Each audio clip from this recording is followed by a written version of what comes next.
Hey, what is up? It is Ryan with Bubble Bros Detailing, and today I'm going to show you how to remove the driver's seat. And without further ado, and without wasting any time, let's get straight to it. Start with getting the rear nuts first, so I'm just going to move it all the way up until it can't go anymore. All right, so for the rear nuts, we're going to go right there, and then twist that way.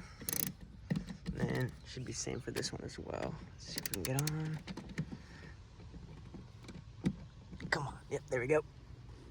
And at first it's gonna be really hard to try to push, but then you got it. And you just get that out. All right, so we got both the nuts out. Now we just gotta take these plastic covers off, which you should just be able to pull.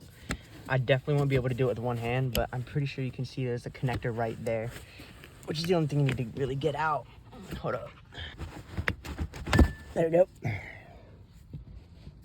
You just gotta pull towards you for both of them, but I got both out. And then now we're gonna go to the front. So now that we're at the front, just go ahead and move your seat all the way back. All right, and now you gotta take these plastic covers off, which again is just a little pull. Okay, after struggling to get those off, look, there's even sweat on the bolt. Let's just pop these off. Now that you've taken both off, it should just fall right back. And then, okay, there's only one, but I'm gonna see if I can show you how to do this. I'm gonna see if this gets it pretty good, actually. Yep.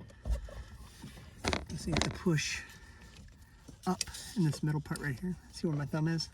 Up? Yeah, push that way. And then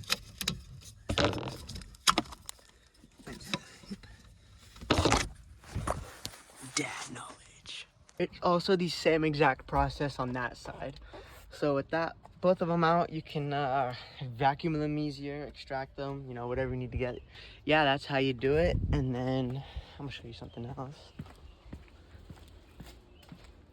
If you want to keep track of what bolts go where, I put on a little table of like where they were. This is their driver's seat, passenger seat, the back ones. So yeah.